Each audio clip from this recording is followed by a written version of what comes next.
Good morning friends, Vrindavan classes में आपका स्वागत है। और मैं आज आपके साथ क्लास ट्वेल्थ इकोनॉमिक्स का एक मेन इशू मेन चैप्टर जिसको हम कहते हैं मेजरमेंट ऑफ नेशनल इनकम। आज मैं इसको 3 पार्ट्स में बनाऊंगा मैं। और जिसका पहला पार्ट मैं न्यूमेरिकल क्वेश्चंस भी करवाऊंगा। मैं कोई भी किताब के न्यूमेरिकल क्वेश्चन करवा दूंगा। मैं वैसे रेफ़र करूंगा कि जैसे जो प्रीवियस ईयर के क्वेश्चंस और संदीप गर्ग और वीके ओरी दोनों को कवर करते हुए मैं आपका ये इकोनॉमिक्स का पोर्शन करवाऊंगा। तो चलिए मेजरमेंट ऑफ नेशनल इनकम को देखते हैं। देखिए, नेशनल इनकम होता क्या है। सबसे पहले हम ये देखते हैं कि इसकी शुरुआत कैसे हुई। देखिए, एक चीज़ होती है फैक्टर इनकम। ध्यान रखना, ये बहुत इंपॉर्टेंट टर्म है, फैक्टर इनकम। देखिए, फैक्टर इनकम क्या होती है। फैक्टर इनकम जो हाउस होल्ड होते हैं, आप जानते हैं हाउस होल्ड जो होते हैं वो owner of factor of productions होते हैं, ओनर होते हैं वो सारे फैक्टर्स के। ओके, तो क्या होता है, ये हाउस होल्ड क्या करते हैं, ये अपना लैंड, लेबर, कैपिटल और एंटरप्रेन्योर ये देते हैं ताकि प्रोडक्शन हो सके। तो लैंड के बदले इन लोगों को क्या मिलता है, लैंड के बदले इनको मिलता है रेंट, लेबर के बदले वेजेस, ओके, कैपिटल के बदले इंटरेस्ट एंड एंटरप्रेन्योर के बदले प्रॉफिट। ओके, तो ये चीज़ इनको मिलती है। तो होता क्या है, जो ये चीज़ होती है रेंट वगैरह, ये वेजेस, ये सब चीज़ें, इनको हम लोग एक शब्द में कहते हैं फैक्टर इनकम। ओके, और ये जो ये होता है, हम इसको कहते हैं, इसको क्या कहते हैं, हम फैक्टर सर्विसेज। ओके, तो ये जो हाउस होल्ड होते हैं ये प्रोवाइड करते हैं। तो होता क्या है, नेशनल इनकम की यहाँ से हम डेफिनेशन एक निकालते हैं। नेशनल इनकम क्या होता है, नेशनल इनकम, तो इसकी डेफिनेशन एक बन जाएगी नेशनल इनकम। देखिए, नेशनल इनकम में इसको हम लोग एनएनपी, एफसीवी कहते हैं। इसको कहते हैं net national product at factor cost. तो होता क्या है, national income is the sum total, इसमें इंपॉर्टेंट वर्ड जो है सम total of the factor income. ये फैक्टर इनकम की सम टोटल होती है। Okay, earned by the normal resident.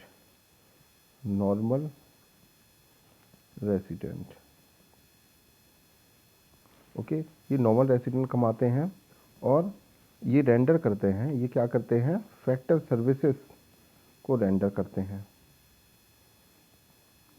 Okay, 1 accounting year.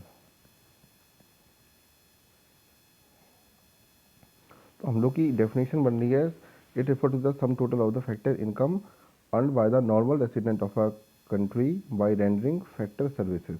Okay, तो ये चीज़ें होती हैं, हम लोग कहीं बाहर जाते हैं, हम लोग मेहनत करते हैं, तो हमें उसमें से यही सब चीज़ें तो मिलती हैं।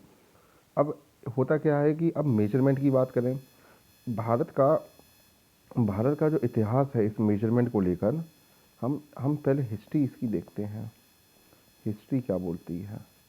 देखिए, भारत में इसको लेकर देखिए, बहुत पहले से इकोनॉमिक्स में बहुत पुराना सब्जेक्ट है।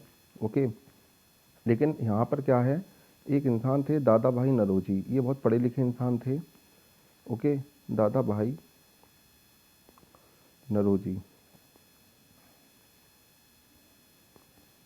इन्होंने एक किताब लिखी थी। कब लिखी थी, 1867 में। इस किताब का नाम था poverty and un British rule in India. इनकी किताब का नाम था। इस किताब में इन्होंने भारत की नेशनल इनकम को कैलकुलेट करने की कोशिश की थी, जो कि निकली थी 20 रुपीज़, 20 रुपया। और आज कितनी है? लगभग 11,500 रुपया है, लगभग $2100। ओके, 11,500 पर मंथ पर पर्सन। ओके, तो होता ये है कि, लेकिन ऐसा नहीं कि इसके बाद चीज़ें रुक गई। इसके बाद क्या हुआ? इसके बाद 1931 में एक इंसान आए थे, V.K.R.V. रॉय। इन्होंने भी नेशनल इनकम को सिस्टमेटिक वे में निकालने की कोशिश की थी, लेकिन असली कहानी तो यहाँ से है। असली कहानी आती है आपकी जब 1949 आया। तो 1949 में क्या हुआ कि हमारे देश में आज़ादी हुई, हमारे देश को आज़ादी मिली और एक कम्युनिटी बनी, नेशनल इनकम कम्युनिटी। इस कम्युनिटी के अध्यक्ष जो थे पीसी महालोनोबिस।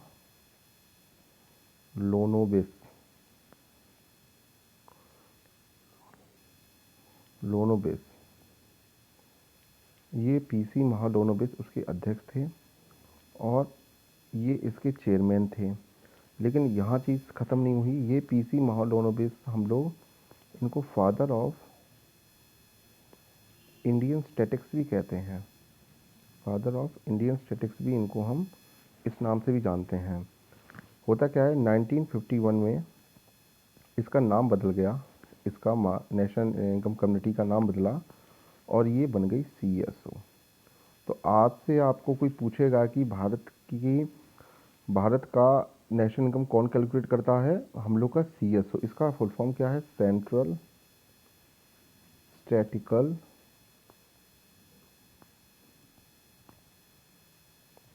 ऑर्गेनाइजेशन। ओके, इसके फर्स्ट चेयरमैन भी यही थे, फर्स्ट। ओके, तो ये हम लोग की हिस्ट्री है। ओके, ये हम लोग की हिस्ट्री है और हम लोग इसके ही बारे में अब देखते हैं। ओके, तो अब देखते हैं कि इसमें और क्या चीज़ें हो सकती हैं। इसमें बेसिकली हम इसके कैलकुलेशन की तरफ जाते हैं। इसके कैलकुलेशन पे हमने कहाँ गया? कैलकुलेशन कैलकुलेशन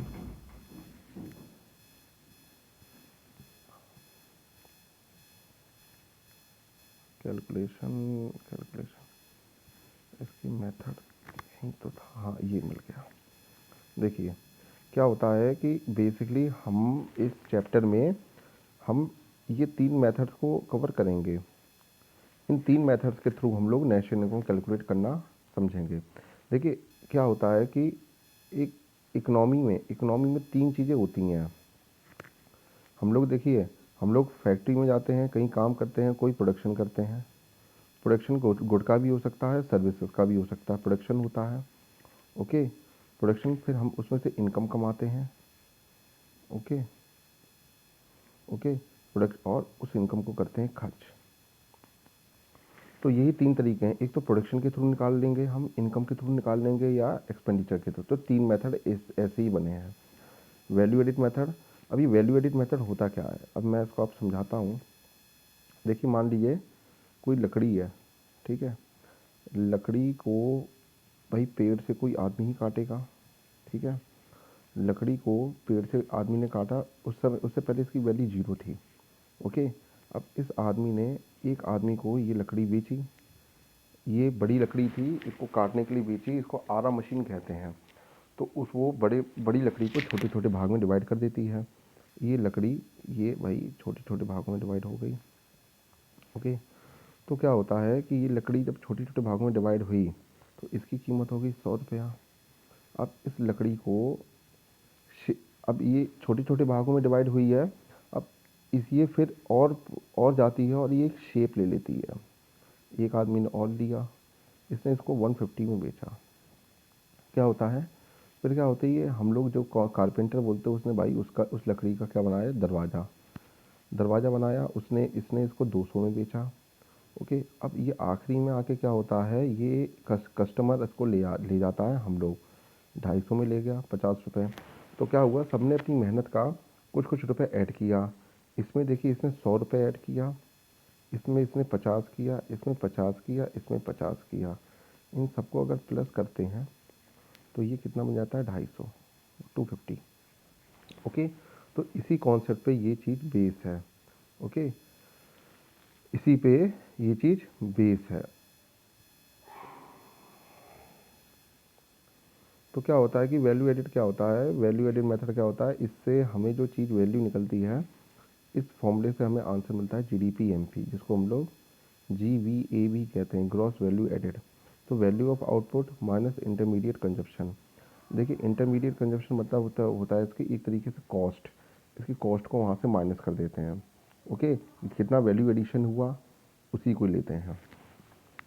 तो वैल्यू ऑफ आउटपुट क्या होता है, और इसका और फॉर्मूला है, मैंने स्टार लगाया है, sales plus change in stock. Change in stock को बोलते हैं closing stock minus opening stock.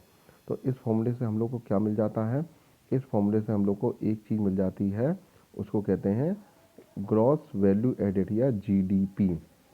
Okay, I hope ये चीज़ आपको समझ में आ गई होगी बेहतर तरीके से। अगर आपको कोई सवाल जवाब करना है तो आप प्लीज़ कमेंट में इस चीज़ को इंडिकेट कीजिए। ओके, आई होप अब नेशनल इनकम मेथड का दूसरा तरीका हम सेकंड वीडियो में कवर करेंगे। फिर इसकी हम पहले इसके हम न्यूमेरिकल्स भी करेंगे। ठीक है, मैं सब न्यूमेरिकल्स करवाऊँगा। ओके, जब तक के लिए thank you and have a nice day.